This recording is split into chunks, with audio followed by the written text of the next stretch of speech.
Amen.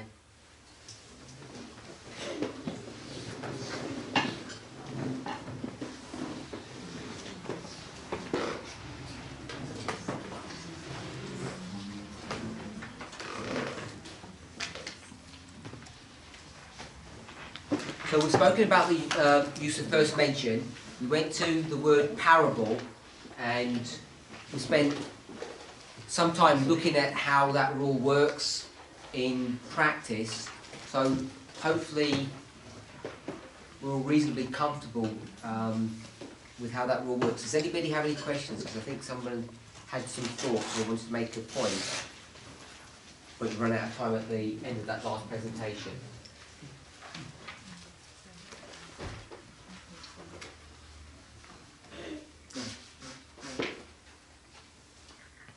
I had an example, but I already shared it privately with Sister Janine. An example of what?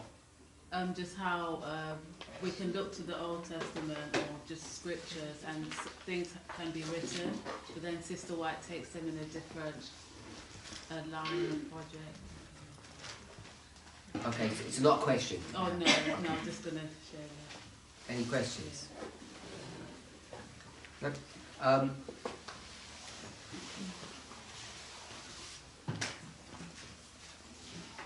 So do you want to, what was the point that you wanted to share? It was the word landmarks, because in the Old Testament, landmarks is used as literal landmarks, because then the Bible says, remove not your ancient landmarks. So it's always in regards to property. But then Ellen White takes that phrase of landmarks and links it with pegs and pins, links it with basically the prophetic lines. Okay.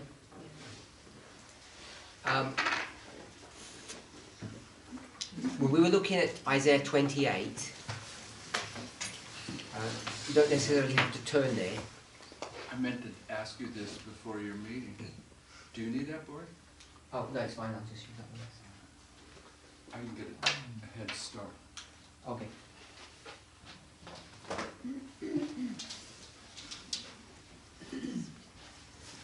Sorry.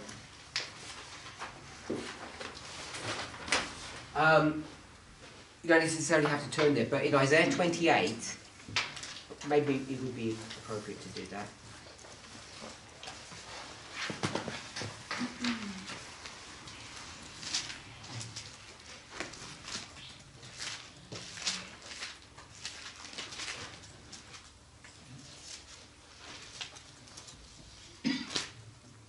In verse 2,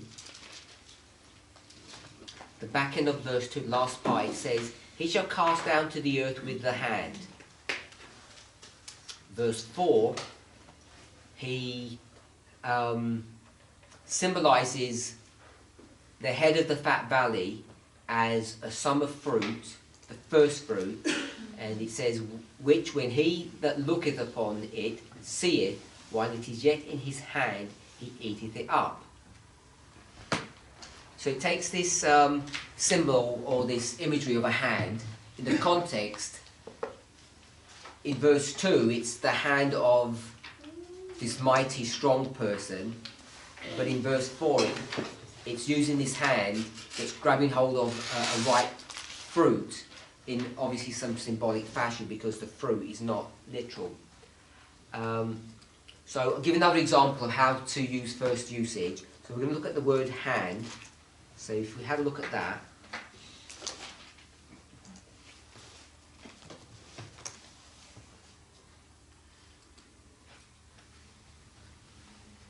Sister Pascal, which verse are you in? Are you able to follow? Are you following in English? Which verse are you in? Yeah. We're looking at the word hand. Yes. Which verse is it taking you to? No, I have not. Oh, okay, you don't. No. You're not able to do that.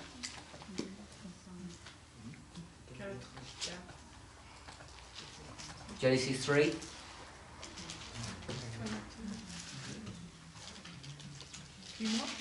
I heard you say 3. No. 20. Everybody there? Genesis 3:22.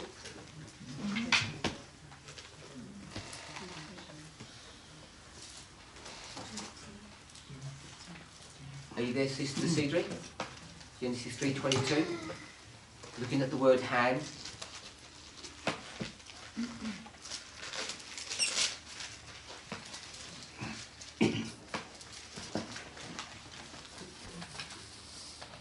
I'll read the verse. And the Lord God said, Behold, the man is become as one of us, to know good and evil. And now lest he put forth his hand and take also the tree of life and eat and live forever. This is where he's going to be ejected from the Garden of Eden. Are you okay with that, Sister Cedric? Mm-hmm. Yeah? Tell me what hand means. What is hand a symbol of? We've said that parable, first usage, Numbers 23, is prophecy. What's hand? And as you're thinking about it, remember, every time you're going to see hand, it would always have this characteristic. Even if it had another characteristic in the verse, you should also be able to see the characteristic that we're going to see here in every usage, if this rule is a valid rule and it works. Asking Sister Cedric, what hand is in this passage? Is it partaking of sin? So you're going to say hand equals sin? Yeah. So every time we'd see the use of hand would be sin. So when we go to Daniel 2, and he talks about the hand, that would be a sinful act when the stone's cut out of a mountain.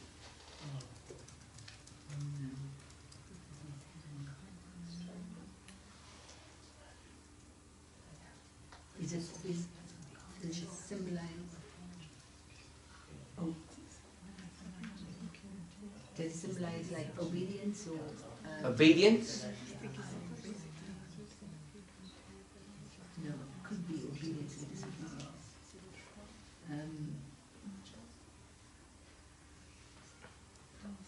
Okay, so let's walk through this together. What is Adam trying to do? He wants to know good and evil. He's trying to help her. It's going to just rhyme in it. No, yeah. So what's Adam trying to do? He wants to know. No, what's Adam trying to do? Doesn't want to know reach anything. out. And do what? To partake of the fruit. So he's trying to reach out and grab hold of fruit. Yeah. And what's God going to do?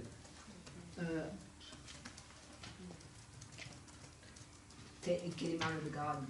So God's going to Remove him from the stop garden. him. Stop him, yeah. Yeah? So Adam wants to take hold of the fruit and God's going to stop him. So what is the hand a symbol of? Okay, we'll go one step further then. When he's outside of the garden, here's the tree. Here's the garden wall. It's a wall there. Because there's a gate. So Adam's out here now. Adam's this big, say. I don't know how big he is. And what's Adam going to try to do? To get to the tree. So he's going to reach out, and what's the problem? He can't. Why? Because it's something put in. Because it's place. too far away. Yeah. So he's been moved out. So he's trying to reach out for the tree, for the fruit, and now he's going to be moved away. So he what? So he doesn't get hold. Okay, so the hand is a symbol of what? Trying to get something. Brother Leon. You had your hand up. Yeah, I was thinking it's more of a symbol of works or a decision. Okay, so we're getting close to it. It's a decision. It's a choice. So we'll go with choice or decision. Now, when you have a choice or a decision, where is that choice and decision? In here. But it's not talking about what's in here. It's talking about Action. action. It's talking about action. So hand is a symbol of what? Action. Making your choices or your decisions and putting them into action. So you can have all the choices or thoughts in your mind that you want, but what you need to do is put them into action. And here, he's going to put it into action here, isn't it? Outside, he's going to reach out, try and grab hold of the fruit, put it all into action, but what's the problem? You can't. He can't because he doesn't have the ability. So I want to suggest that a hand is a symbol of power. Or you might call the ability to do what? To get your choices or your decisions and put them into action. So, does that work for you, Sister Cedric? Yeah. The hand is a symbol of power, his ability to do something. So once you see this in its first usage, every time that word is ever going to be used in the scriptures, you should be able to see power. Are we okay with that? So, I see more choice than Fred? I see more choice than power. Okay, so Show me power. it's choice. A choice is a thought that goes in the brain, Yeah. and that thought has to be transferred from up here all the way to your hand to actually make a decision to do something. Okay. Because he's still making a choice here when he's outside of the garden, but it's not doing any good because he's being forced by someone that's more powerful than him to prevent him from doing what he wants. Because his hand is still doing the same thing, but doesn't have the power to grab hold of the fruit that it did when he was on the inside. So my sister, if you're okay with that, is that fine? Me? Yes. Oh yeah. I said choice. For Yeah. me. So you're okay with power? Well, yeah. I mean, I'm sort of yes and no because power means Your ability to put your it's choices more into ability. action. Because you said action. Yeah, it's So- more ability. I feel than power because he doesn't have the power to reach. He did here. No, but he didn't reach. He doesn't have. When he was here, he could. Yeah, but not when he's there. Because his hand doesn't have the ability Yeah. or the So power to he do doesn't something. have the power now to reach. Yes. So that's why the word power can be ambiguous. What would you prefer to use?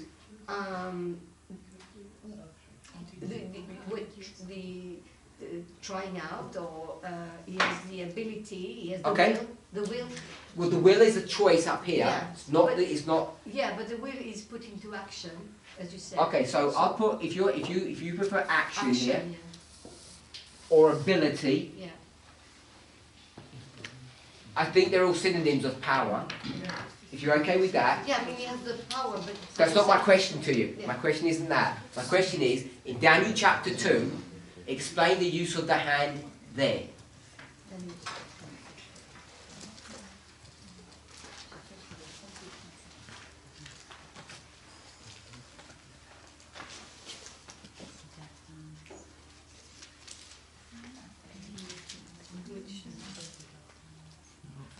which verse? Okay, I'll find the verse for you. Someone will probably find it before I do.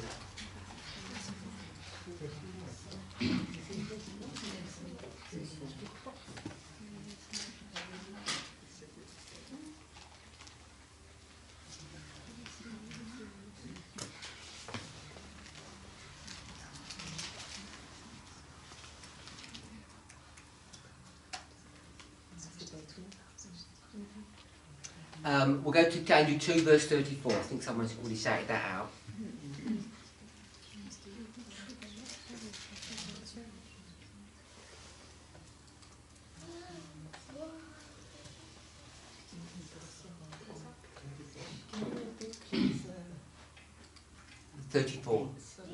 Daniel 2 verse 34. Before you do Daniel 2 verse 34, tell us Daniel 2 verse 38. I'll read 2:38. And wheresoever the children of men dwell, the beasts of the field and the fowls of the heaven, hath he given into thine hand, and hath made thee ruler over them all. Thou art this head of gold. You okay with that? Tell us what hand is, how hand is being used there.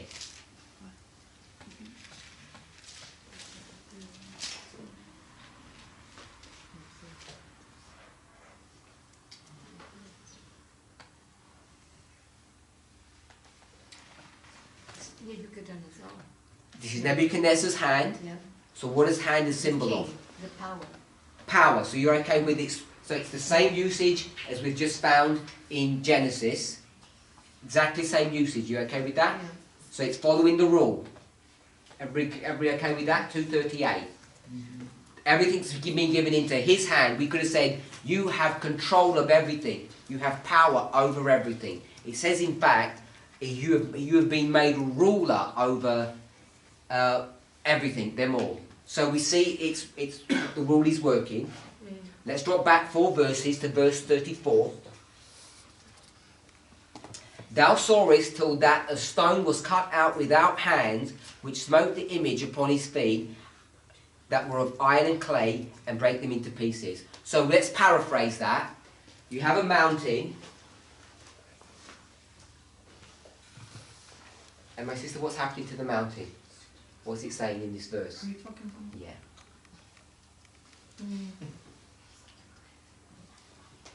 That there is a stone coming out of the mountain. So I'll put that there's a stone in there. Yeah. It's not really, I Yeah. don't think that's the correct imagery, Yeah. but there's something in there, and the stone is going to be cut out. So here's the stone. What else? How? Without hands. Okay, so this was hands free. Yeah. No hands. Over to you. It's just that I come back to the verse before, because it says, I give power into your hands. The verse before, you mean 38? Yeah. It gives the power into your hand. Because he's a king, you know, it's like, it's a king has power, but it's more under your dominion. Okay, I'm happy with that. I've done with verse 38. This is Babylon, and he's in charge of everything. He has power over everything, dominion over everything. Yeah. So we're okay with that. Yeah. He's following the same rule, hand is power. Yeah. His ability to decide the fate of nations. Yeah. I want to know how you're going to do it in verse 34. In verse 34, it says, the stone was cut out of the mountain without hands. Explain that. It was not man's intervention. There was no. So you're saying not man's intervention, Yeah. full stop or carry Action. on? Okay, No, it doesn't come from action of man, Okay. choice of man. It doesn't come from the power of man. okay. To come back to Is that all? Is that all that means? no, because everything means something else. But let's see. So the stone was cut out, but it wasn't through man's intervention, and you were saying not man's power.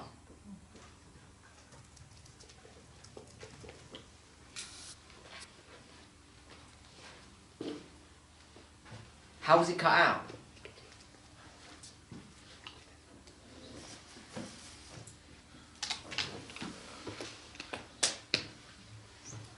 So before you answer, what did we say about parable teaching? Sorry? Compare and contrast. You made another point. If I have end in the side, I have to. There is an end in the other side. You understand what I say? Are you saying? Did you say hand? We compare two similar things. Yes.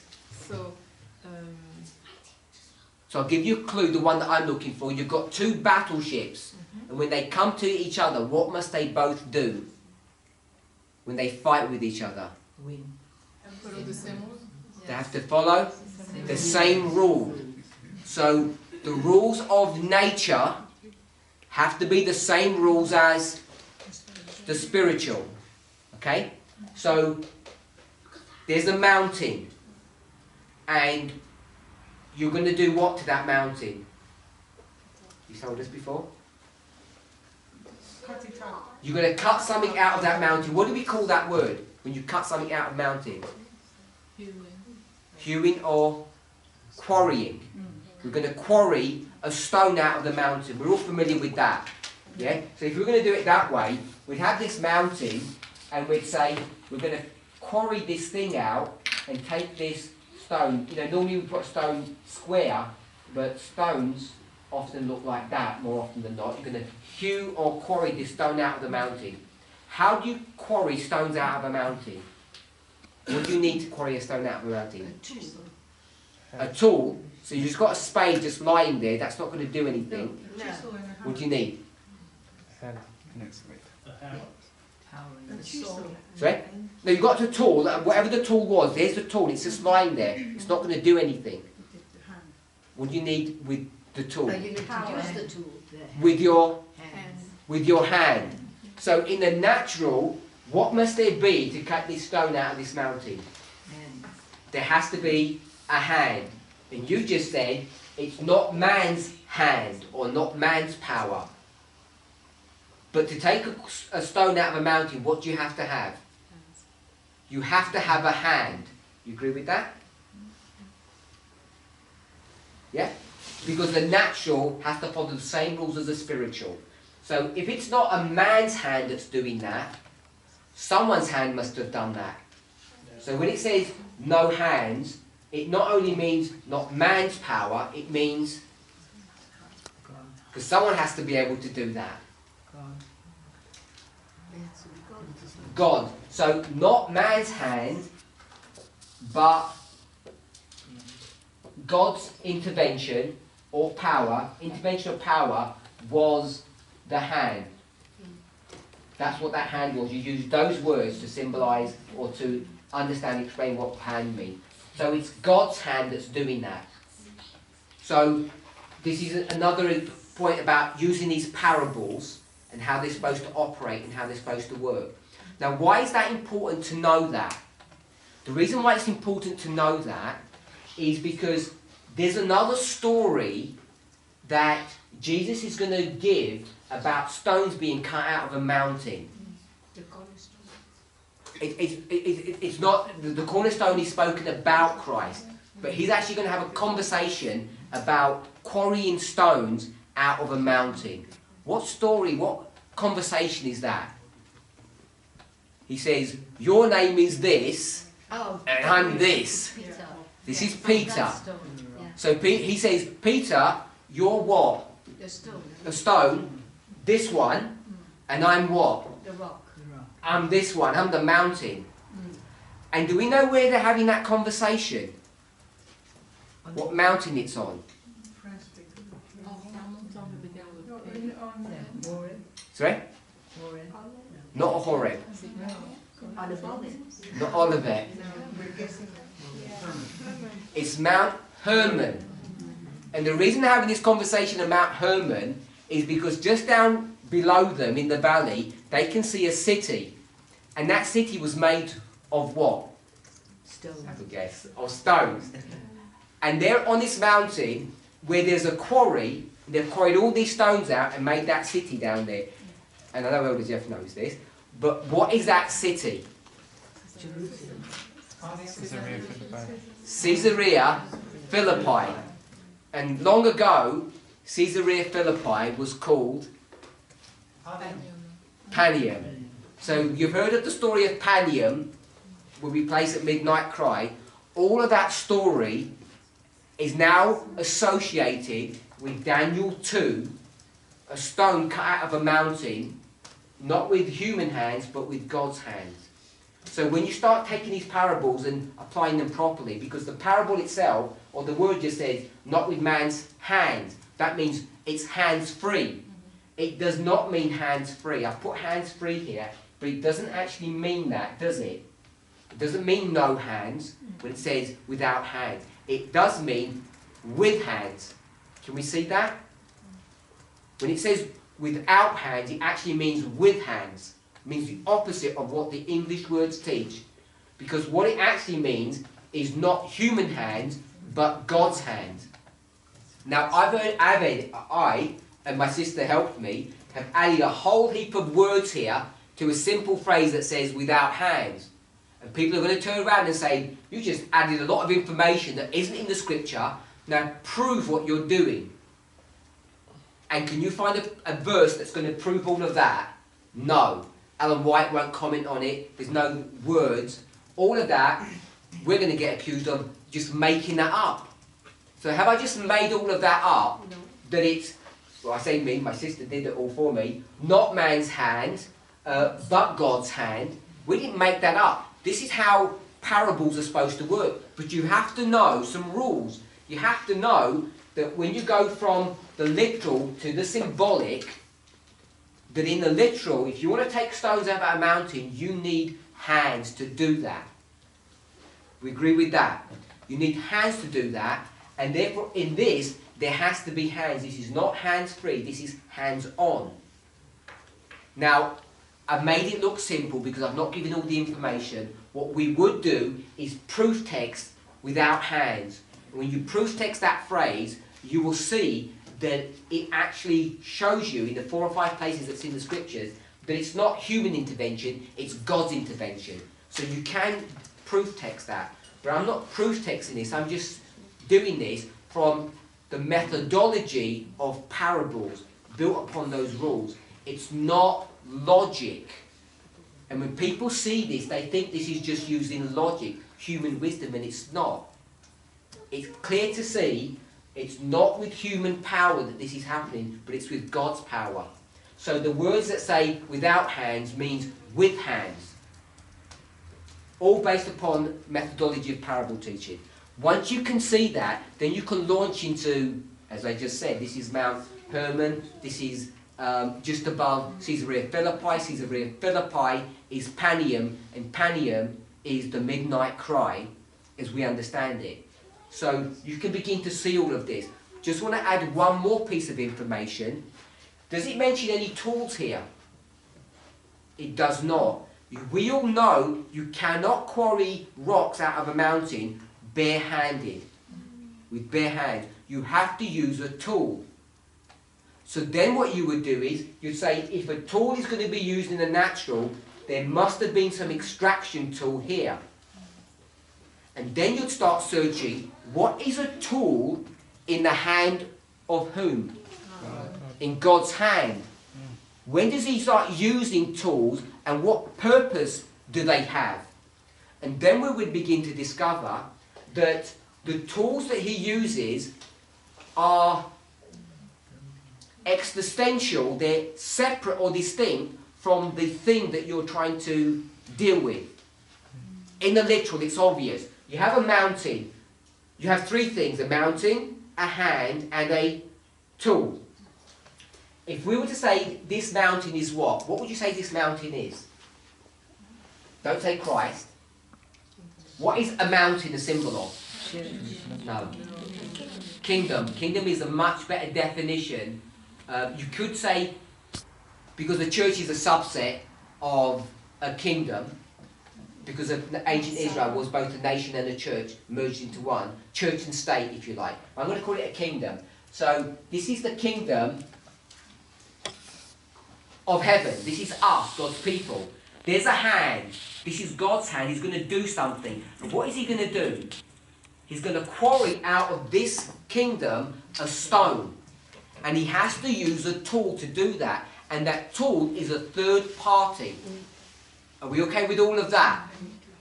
So what you can begin to see when you want to start making prophetic application is that out of this kingdom of heaven, kingdom of God, which we would perhaps call the SDA church, he's going to have to use an external instrument, a tool, to extract this stone out. When you start using this symbology, can you see how clear it is to know that the stone is not Jesus? I mean, it's obvious when you start thinking about it intelligently, carefully. I don't want to say people are not intelligent, I don't mean it that way. So, if we were to say that this stone, is this stone powerful? Does it conquer? What agency of God, of his kingdom, is able to conquer and has power? Who is that? The church triumphant. I wanted to get one step below church triumphant. Sorry? I will just go to Ephesus, if you're okay with that. To conquer and to go to conquer. This is Ephesus. So if this stone is Ephesus, and we say we're Ephesus, we're the church triumphant, how do you get cut out of the SDA church? The message. There has to be this tool, which you want to call a message, but if you start checking back into Old Testament scriptures and you see what these tools are that God uses, Parables. Prophecy. I want to say it's sorry? Men of God.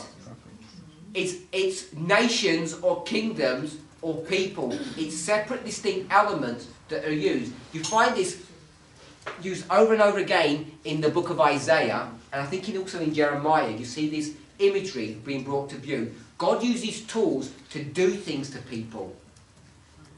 So we might just, the reason I'm mentioning this is because more often than not, we say it's the message, the third angel's message, that cuts us out of this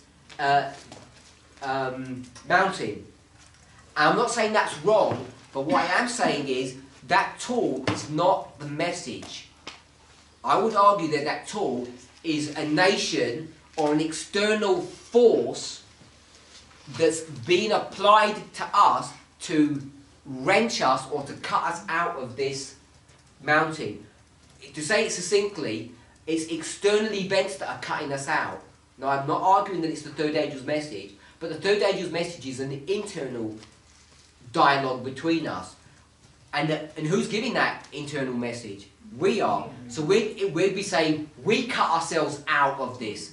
And I'm saying it's God's intervention in the affairs of the world that are going to cut us out. It's the circumstances or the events that are happening all around us that are producing this. And the premier ones would be 1989 and 9/11. It's those external events that have cut us out of this mountain. Of course, it's our understanding of it, but they're external things. They're not just us, studying the word and doing something. You can get all of these thoughts and ideas, all in agreement with what we teach, when you start taking these rules and start applying them in a way that I think is quite powerful. And we've only scratched the surface on what we could do with a relatively common prophecy that all of us are familiar with. Can't we just say prophecy? Because remember at the beginning of your first presentation you said that that's what prophecy is, those external events. The prophecy was seen to be the delineation of events that bring you down to all the way to this Earth's history. They're historical events that are symbolised. Yes? No, I was just thinking, it's interesting you say that, because in Isaiah 10, verse 5 and 6, it talks about the Syrian being the rod in God's hand. And when they came, they, at least the northern tribes, they took away and then left the poor. So it's kind of like they cut out a certain class of people. Even at the time of, let's say, Daniel, when the Babylonians took Daniel and his people, it's the things that they did that cut Daniel and his friends out. Like the image test. And even when you think about the Sunday law, that's what's going to separate or cut out a certain class of people from another.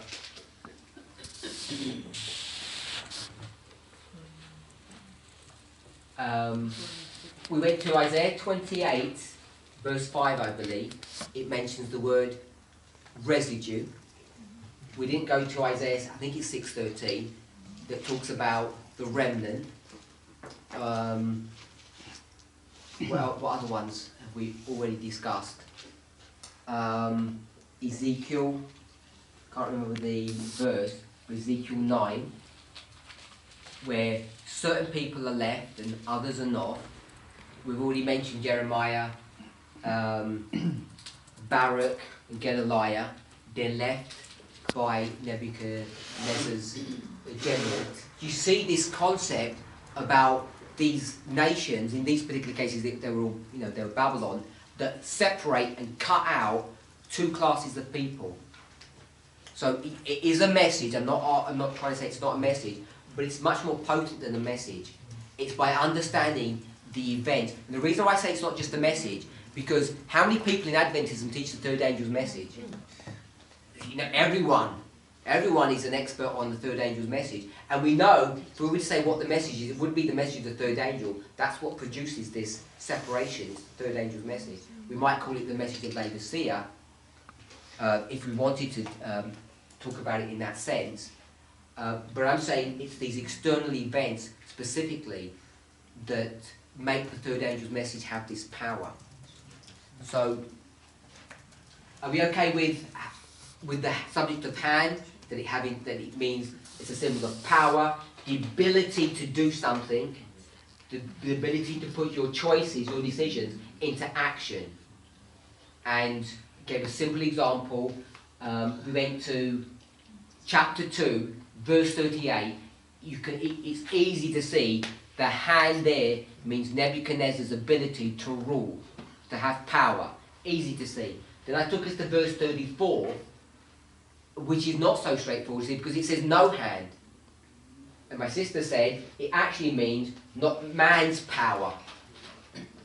And I said if it's not man's power, it needs to be someone's power, because we're going to go back to the rules of parable teaching, that the laws have to be the same. The natural and the spiritual laws have to work in the same way. If you need a hand here, you need a hand here. And if it's not man's hand, then it's obviously must be God's hand.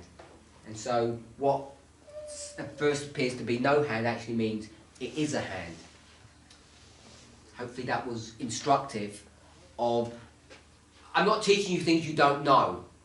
What I want to teach you is a methodology of how to approach this in a much more systematic fashion than perhaps we have done before. Because if I were to ask you, maybe not everybody, but most of you go, when it says without hands, I'm sure most of you would have said, yeah, that means God's power is going to do it, or the message will do it, which is the right answer. But I wanted us to go through the steps on familiar passages, which is, I think, how we should be teaching and understand things. You go from the familiar to the unfamiliar, to the simple to the complex. And so this is a passage we're all familiar with, and I'm saying we could approach this in this systematic fashion, and you can see how you get the answer in a way that's much more comprehensive, and I think is defendable, like you're not making it up. And so I want us to all be encouraged that not only do the rules work, but that you can apply them, because we've just done it now amongst ourselves as best we can on these examples. You'd have to do it over and over again to become familiar with it. Any questions on that?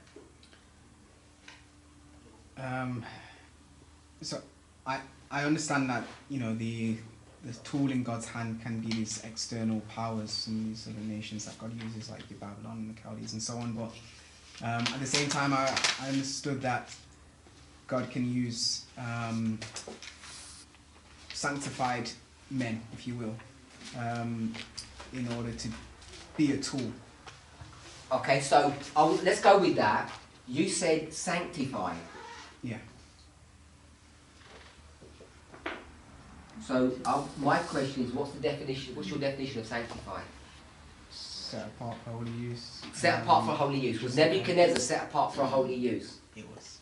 Was Cyrus? Yes. Was Napoleon? Yeah. I'm going to argue he was.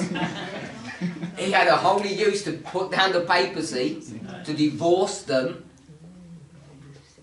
So you can start getting to modern people. When we start thinking about what the actual words mean for a holy use, when you're doing God's bidding, that's a holy use. It's His story. It's His directing the rise and fall of nations. He setteth up kings and brings them down. So I just wanted to see how that would tie into, this whole model of it being these external powers. It's just that you wanted to make sanctified people nice Christians. Of course.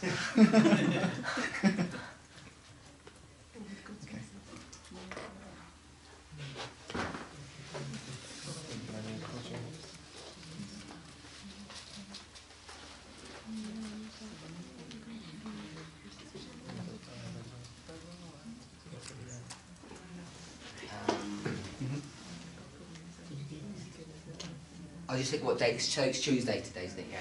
So let's kind of diverge a little bit now.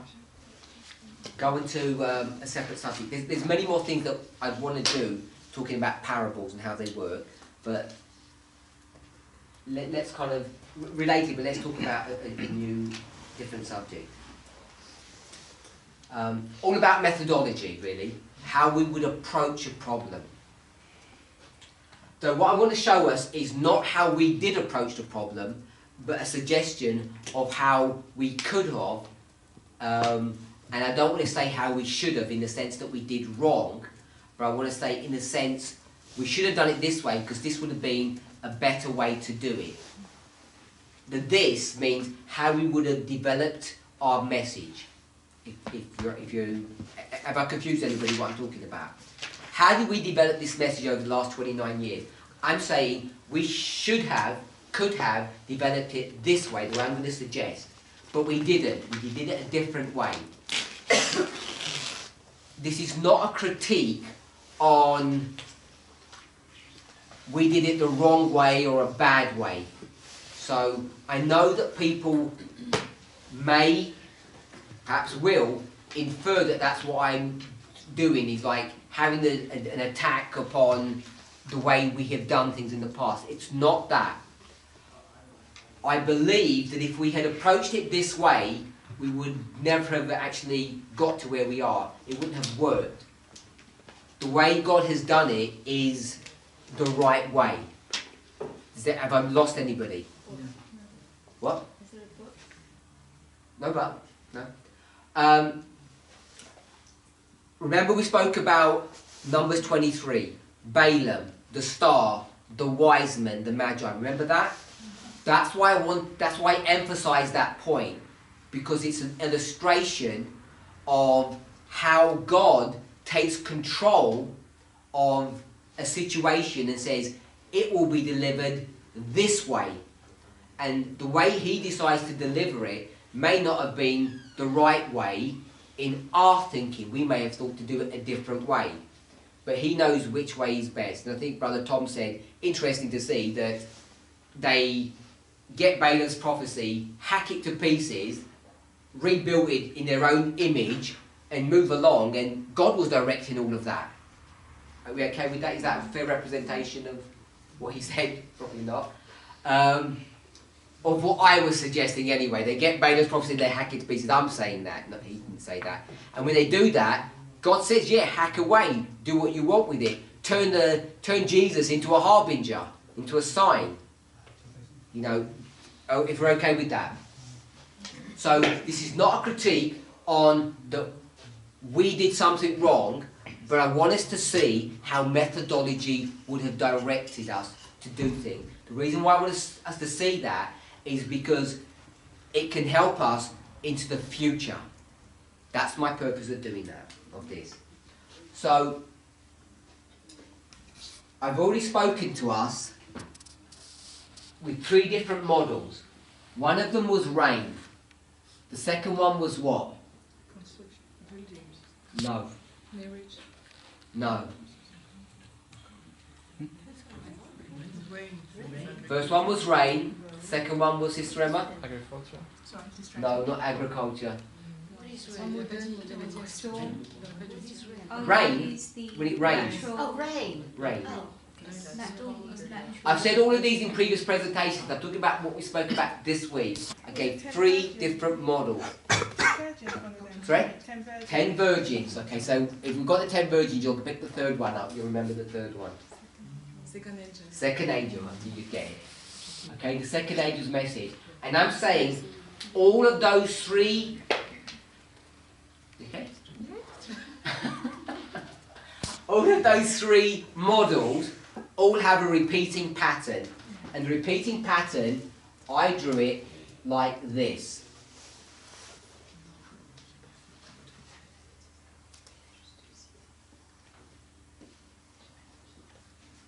Do you remember that? Yes? Testimony 1. Testimony 2. Upon the testimony of 2, a thing is established. Therefore, we know the structure of end-time prophecy. You okay with that? This history here for rain is what history?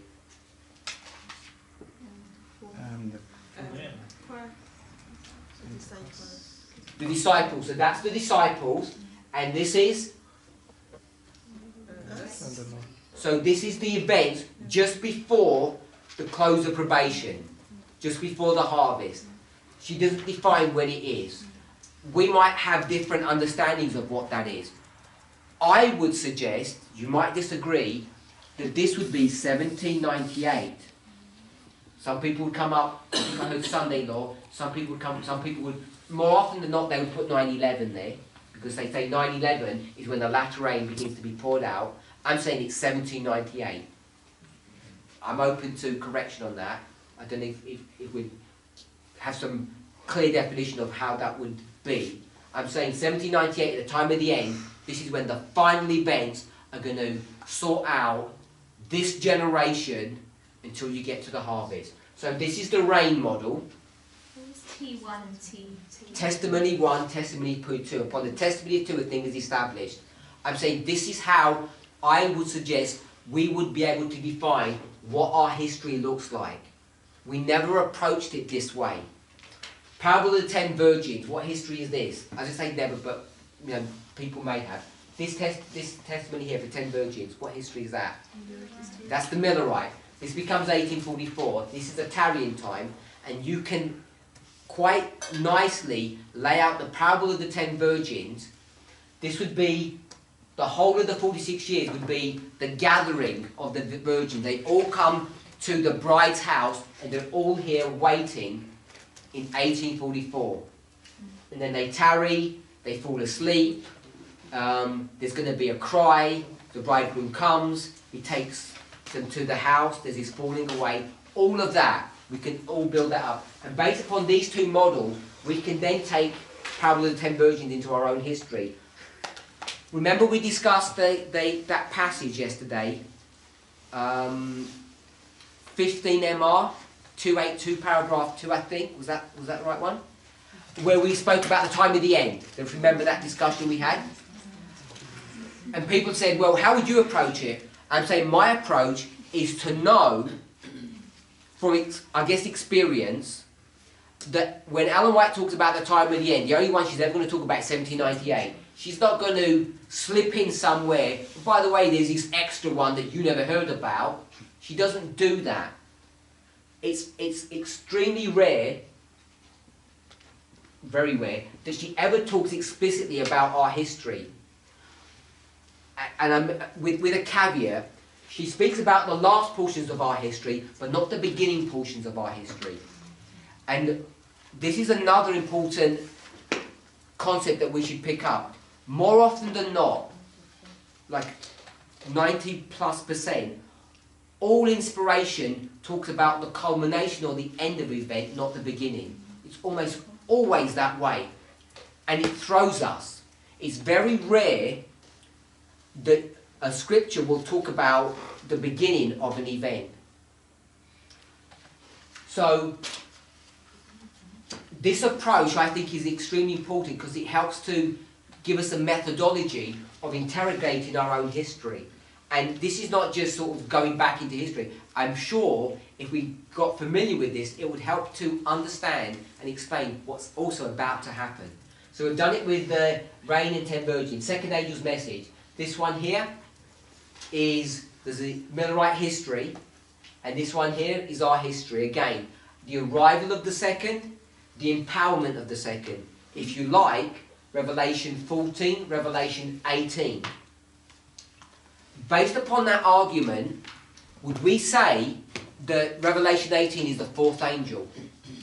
It's a rhetorical question. I'm going to say no before anybody says yes. I'm saying no, it's not. This model would teach you that it couldn't be so.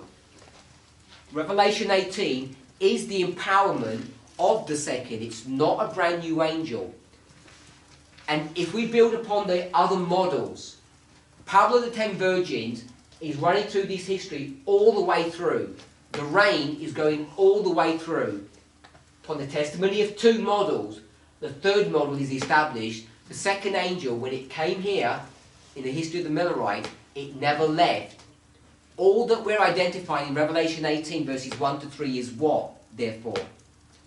That now, this angel that has said, Babylon is fallen, Babylon is fallen, Babylon is fallen, what's he saying now? That he's just going to change or add some information to? This is at the end. It's reached its cup is full. That's all he's saying. The cup is full. And all he's been saying all this way is he begins to fill the cup, whoever the he is, the cup begins to get filled, and it's filling all the way through, and now it's full. That's what Revelation 18 is saying in reference to Revelation 14, verse 8, verses 1 to 3. It's the same message, because it's the same angel. I think I mentioned this, I don't know it in class, but if this is the earth, and this is Revelation 14, and this is Revelation 10, the first angel is where? Flying through the midst of heaven. And in Revelation 10, the angel is where? It's landed upon earth. We can see this characteristic between the two. It flies and then it lands. And we mark Revelation 10 to be the empowerment. So this is the empowerment and this is the arrival of the first angel. If you go to verse 8 of Revelation 14, it doesn't tell you where that angel is located. Neither does it tell you in verse 9. The only one that's flying in the midst of heaven is verse 6. Saw an angel flying in the midst of heaven. It doesn't tell you about the other two. But when Ellen White comments on Revelation 14, she tells you that these three angels are doing what? They're all flying in the midst of heaven, if we're okay with that. So this is Revelation 14, the first angel's message. Where's the second? I'm saying the second here is also flying in the midst of heaven. And Revelation 14 here is the arrival of the second angel. You come to Revelation 18, and what's happened to that angel? It's come down to earth. This is the second angel's message. It's come down to earth, and now what's happened? I'm saying it's empowered. Just doing line upon line methodology, just by compare and contrast, which is parable teaching, using all those things, you know that Revelation 18 is not the fourth angel, it is the second angel, and you can prove it just through this simple structure, just through this simple pattern. It flies, it lands, it flies, it lands. And we have such strong evidence that this is the first angel's message. We know that. Ellen White tells us that. It's not guesswork. So this idea that here the angel lands is a symbol of empowerment. So just want to for us to observe that. So once we start working out this model, what we want to do is follow the counsel and the guidance of the spirit of prophecy. So what you can see here is that I've in fact developed a line that Ellen White is going to explain to us and give us information on. So if this was 1798 and this was 1844, we know that history is straight out of the Great Controversy. Those events, those dates are given to us. She gives us more than that. And then, towards the end of the book, she's going to give us the Sunday law, the close of probation, and the second advent. I think we've done this so many times. People are now, really familiar with this modelling. This is all taken out of the Great Controversy. Every Adventist who is serious in their studies and intellectually honest would agree with that. What we can do is to take that line of history and to create on top of that a template. And I guess this is where I threw people before when I said rain and what the other ones. People started talking about marriage and construction because they've heard studies like that before, and that's where you would tend to go. So I'm going to take that response that we had before, and I'm going to overlay on top of this as a check to make sure this is all correct, an agricultural cycle. And if I do that, I'm saying this is a preparation stage, or what we would call the ploughing, and this then would be the former rain, the latter rain, and harvest. Now some of this we get from the spirit of prophecy, and some of this we get straight from the Bible. This harvest we get straight out of the Bible. You'll see it here if you look at the bottom left hand corner of the 1850 chart. You see that Christ and his angel have sickles. This is around verse 13, 14 of Revelation 14 to the end of the chapter. It's the harvesting of the world.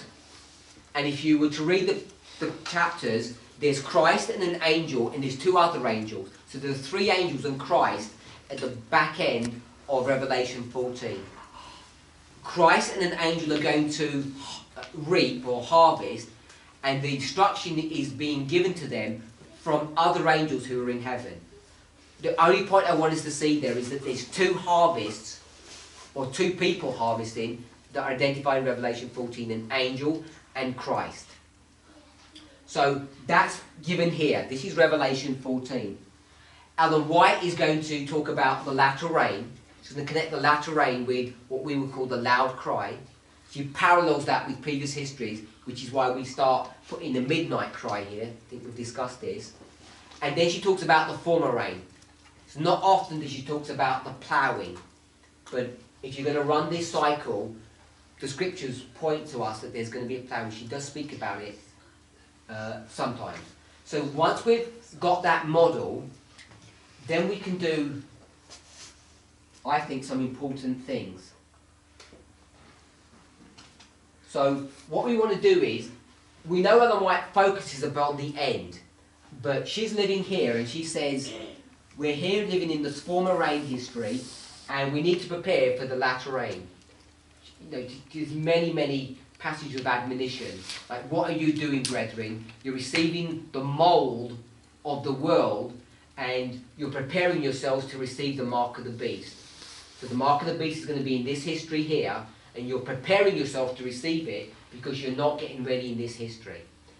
There's many similar comments that she's going to make. So what we want to do is, we're going to take a concept that she says, we're now in the judgment of the dead, the investigative judgment, that would be here, the investigative judgment of the dead. And she says sometime in the future, there's going to be the investigation of the living. And she associates the judgment of the living to occur when the latter rain is going to be poured out. She does that. You have to tease that out of her writings. It's not an explicit statement. So I'm going to put the judgment of the living here, when the latter rain begins. And she says, no one knows when you're going to transition from the dead to the living. We don't know when that's going to happen. But we are suggesting that God doesn't do anything without first telling us or pre-warning his people through his prophets. So what we've done is we've gone into this history and we're saying we want to know the steps that bring you to the Sunday law. And the way we do that, hopefully we all know, is through Daniel 11 verse 40. And when you get with Daniel 11 verse 40, we get the verse and we split it into two parts, part A and part B, and we identify this as 1798, and we identify this as an event that repeats but mirrors 1798. In 1798, the King of the North and the King of the South have a fight. The King of the South wins. And verse 40 part B flips that around because Daniel 11 verse 40 is a chiastic structure. You can demonstrate that. And when it all goes through the wash, we say this was 1989. What we now understand is that it began in 1989, but it ends somewhere in the future. So if you wanted to be technical about it, what we're saying is that verse 40 part B is not actually 1989, it's actually the Sunday law, because the verse tells you when the King of the South is swept away, not when it begins to be swept away. But when we approached this subject, what we did was, again, we followed a principle or a rule, we followed some methodology without realizing what we were doing. And what we were doing was taking a history, because this is 40 part B, that takes you to that Sunday law and begins here at 1989 on what verse 40 says is the time of the end. All of this is verse 40 part B. And the verse points you to this event here, not this one. It points you to this event. That's not unusual, because if you go to Revelation 14, verse 6, it says the first angel's message was doing what? Flying in the midst of heaven, and who's he speaking to? Every nation, kindred and tongue. When does the first angel speak to every nation, kindred and tongue, according to the way we normally study? 1840, is that correct? 1 foot on the land, 1 foot on the sea. But we mark verse 6 as what event? 1798, time of the end. In 1798, time of the end, there is no message going worldwide. So what we can see is that verse 6, 14:6, and 10 is a repeat and enlarge. 10 is a repeat and enlarge of 14. And verse 14, actually, if I take this kind of analogy, and this was 1840, and this was 1798, verse 6 is pointing to this event, and Ellen White's going to tell us we want to understand the beginning of the verse, which is not coded in the word. It's another example that if you just read the words, you don't get the answer. You have to use a method or a system to be able to take this all the way back. And most of us in the movement, we've short-circuited that understanding, and we've just said, Ellen White said it's 1798, therefore it's 1798. It's one of the rare examples, and it is rare, that she will take a Spirit of Prophecy quote and bring you back to the beginning of it. Sorry, a Bible verse. It's a rare time where she'll take a Bible verse and point it out as a beginning, not where the Bible verse is, which is the end. And in fact, when she talks about subject, she's always bringing you to the end, not the beginning. Hopefully, if I confuse anybody, does everybody understand what I'm saying? Almost always, inspiration, whether it's a Bible verse or a Spirit of Prophecy quote, is always talking about the end, not the beginning. If you go to Revelation 14:6, the language, if you were to read it carefully, will tell you it's 1840 in the framework of what we're discussing, not 1798. But Ellen White's going to say this is 1798, so we say 14, 10, Revelation 14, Revelation 10. We do that because we're understanding that Revelation 14 is covering a period of time. It's a history, and the words direct you to here, but we can say it began here. That's how long that verse is, 42 years, in a particular context. So when we come to verse 40 points you to this event here. Revelation 11, verse 40. At the time of the end, Daniel 11, verse 40, at the time of the end, the king of the north shall come against him as a whirlwind with chariots and horsemen. That's this. He's overflown and he's going to pass over.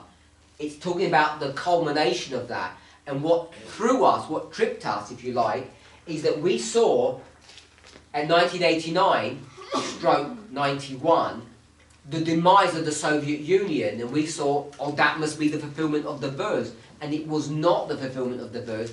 There was a lot more history involved in that verse. And what the verse was really showing was this event, but we had correctly identified, because that's what we were raised to do, was to identify the beginning of 40 part B. But the words don't direct you to 40 part B. They words direct you to 40 part B at the end. Does that make sense?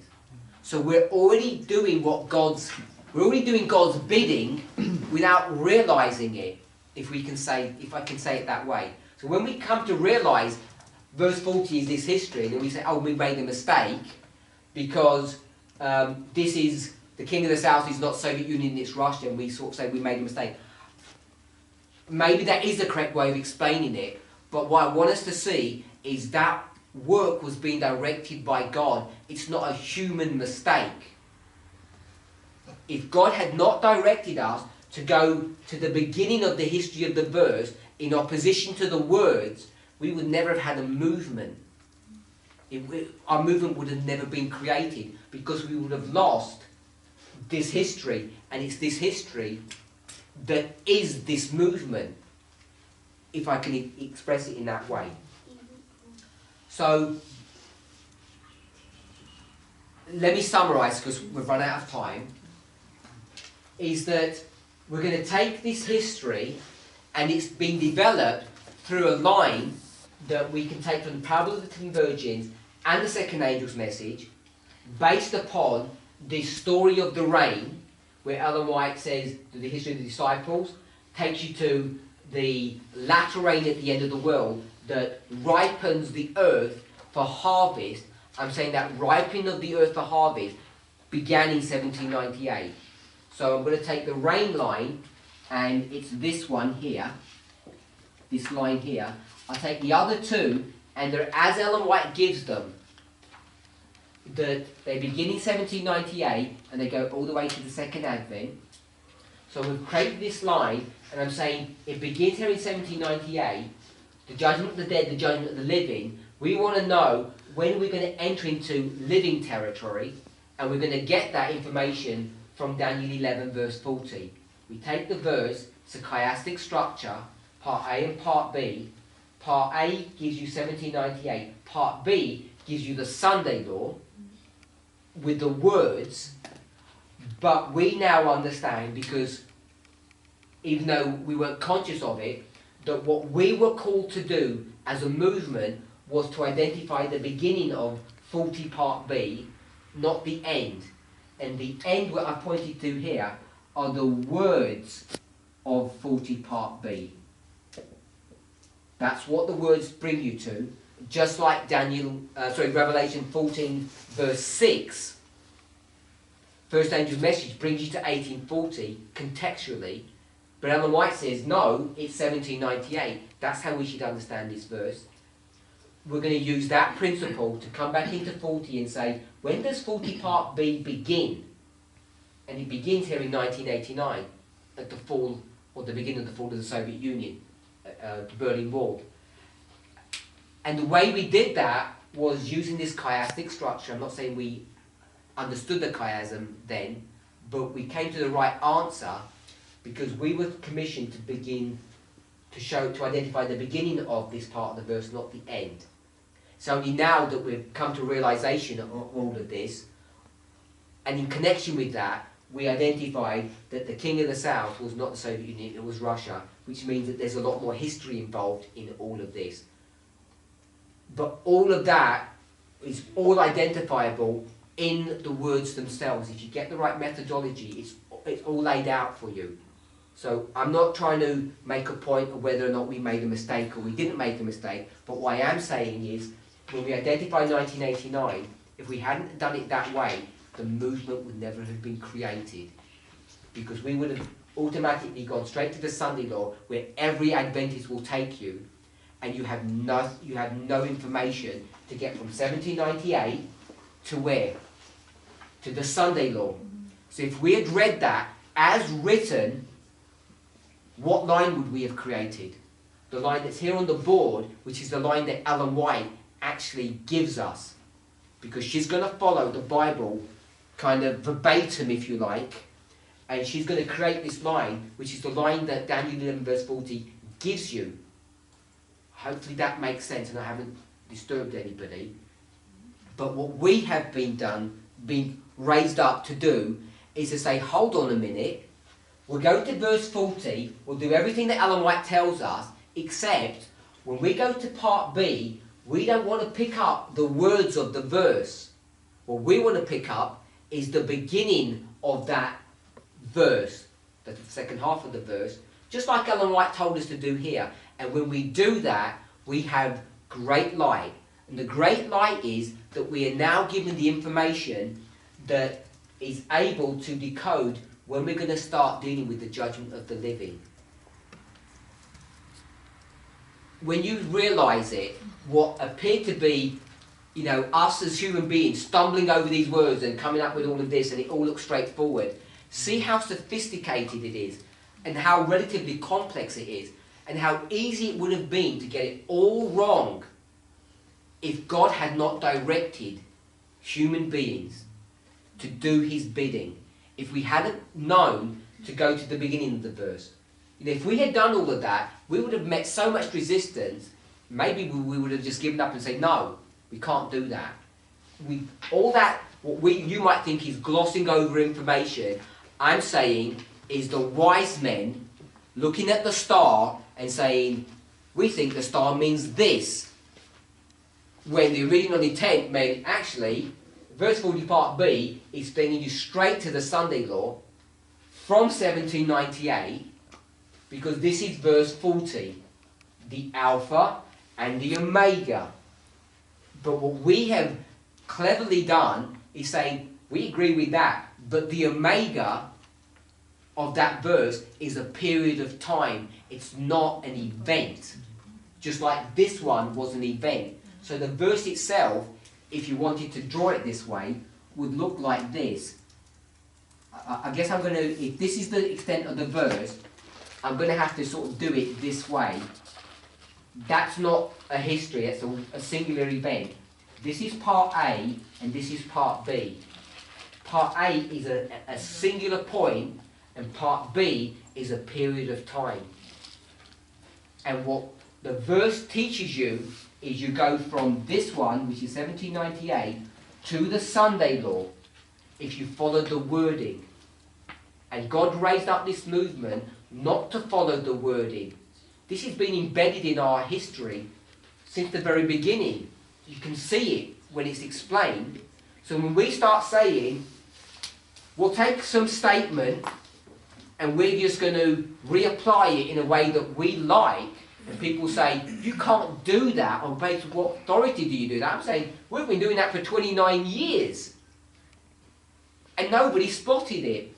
I'm not saying nobody, but our opponents never did. Sister Emma. I think I'd say it is a point in time, but it's 2 points in time. So because you're saying it's A and then B is a period, but I think the problem we had is we're seeing points instead of a period, which was brought out with Midnight and Midnight Cry. So in one sense they're the same point, but another time you have to see the period, because you have to see the beginning illustrated in the end. So he needs us to see 2 points there, because we have to have 1989. Which point? Show me where you can find 1989 in the words. The King of the North comes against the King of the South. And does what? And enters in, but doesn't fully overflow. The whole thing is not fulfilled in that point, but you have to see that point. I think you can see that point, can't you, in the verse? I would argue you can't. You're saying it's all at the end. Yeah. But I'm saying in the end, there's just like in verse 6, you can't see 1798. It has to be given to you. If you are true to what the words teach. Given to you what supernatural is? No, Ellen White gave that to us. Okay, so Ellen White gave it to us, but we were required to see the end illustrated in the beginning. I don't know, I think I'm seeing... Because you want to define end and beginning the way you want to. I'm saying the beginning is 1798, the end is here. Here, when is the King of the South done away with, which is the Omega of the Alpha? It's not 1989. No, it's not completed until then. No, it's not 1989, because you want to say it's not completed. The verse gives you an Alpha and Omega if you want to do it. If you want to follow Alpha and Omega, the Omega is the Sunday law. It's not 1989, it's not Panium, it's not Midnight, it's not any of that, it's a Sunday law. Yeah, Sunday law. But when you say it gives you the Alpha and Omega, where does it give you the Alpha then? The Alpha is 1798. The Alpha is... The verse gives you the Alpha because of the first part of it. No, I was following what you said. You brought the concept of Alpha and Omega, you wanted to do that. When you said that, the Alpha of the verse is 1798, it's not 1989. You want to do a fractal or something, I'm not sure what you want to do, by making 1989 an Alpha, and then making, I thought that's what you were doing, making Sunday law the Omega.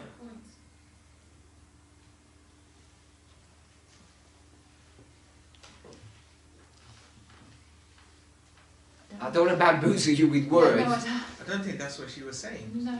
I'm not sure what you were saying. She was saying how we always taught it. Show me what the words identify 1989. I'm saying those words are a clustering. It's a sentence that says all of this is going to happen, and all of that happens at the Sunday law. But you want to stretch that sentence out and make it a process. I'm suggesting that it's not. Elder Jim. Different thought. You're putting the omega at the Sunday law, and I get it. You're probably right at one level. But if the alpha is the war between the king of the north and the king of the south, doesn't that war end at Panium, not the Sunday law?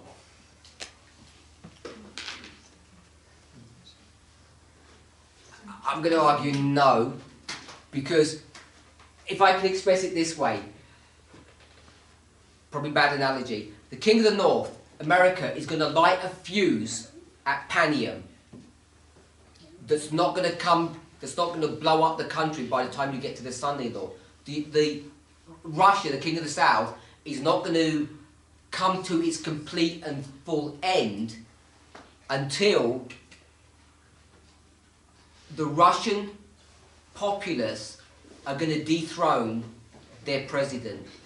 They're going to do that work. I don't think the king of the north will do that work for They're them. going to do it when the Sunday law hits the United States. They're going to do that from Panium, and they're not going to be able to do it in a day. It's going to take them some time to totally get rid of their leader from the midnight cry to the Sunday law. By the time you get to the Sunday law, they've got rid of him. Some new person has been put in his place who's now compliant. So I'm not trying to undo to say that there's this engagement at Panium, 11:15. I'm not disparaging or arguing that.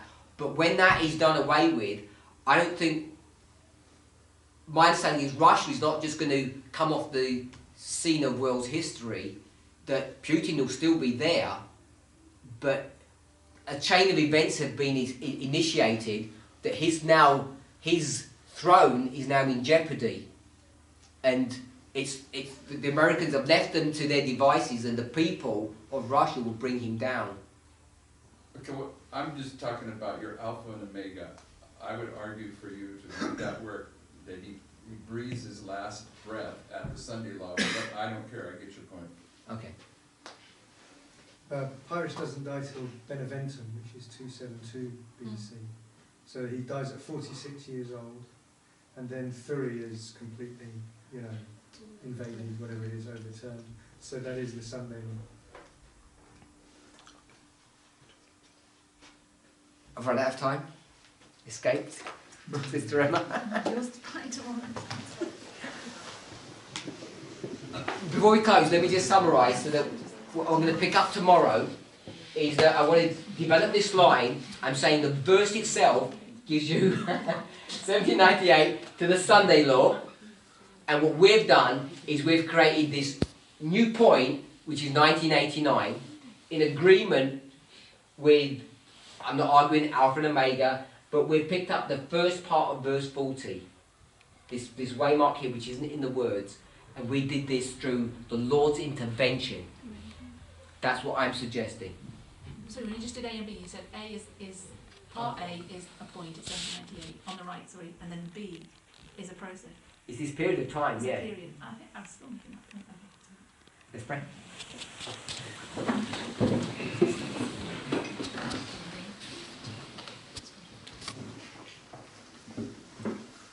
Heavenly Father, we thank you for your goodness and mercy. We ask and pray for a blessing upon us. Help us, Lord, to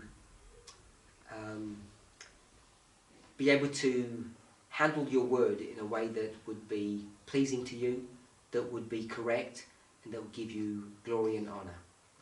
Be with us and guide us, Father, as we press together in the study of your word. In Jesus' name we pray. Amen.